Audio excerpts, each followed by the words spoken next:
জীবনটা কত অদ্ভুত, তাই না? যখন বুঝতাম না জীবনের মানে কি, তখন জীবনটা অনেক রঙিন ছিল। যখন থেকে বুঝলাম জীবনের মানে কি, তখন থেকে সাদা কালো হয়ে গেল।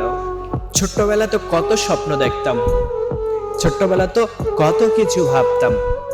বড় হলে এটা করব, বড় হলে মানুষের পাশে এভাবে দাঁড়াবো। আর এখন বড় হয়ে দেখি আমার পাশে এই কেউ নাই। ভালো তো ছোট্টবেলার সেই দিনগুলাই ছিল, যে দিনগুলা আম্মুর বকুনি শুনেও সন্ধ্যার পরে বাসায় ফিরতাম। তখনকার বকুনিগুলো মনে হইতো খুব বিরক্তিকর, আর ভাবতাম কবে যে বড় হব। আর এখন বড় হয়ে না, আম্মুর সেই বকুনিগুলো প্রচন্ড রকমের বীজ করে। খুব মনে পড়ে তখনকার শাসন। সময় জিনিসটা না খুব স্বার্থপর।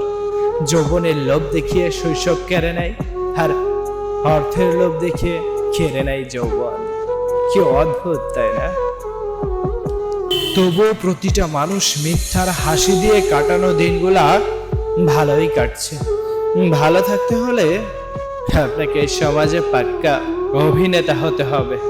যত অভিনয় করতে পারবেন তত ভালো থাকতে পারবেন। তবে দিন শেষে নিজেকে ভালো রাখার চেষ্টা করবেন।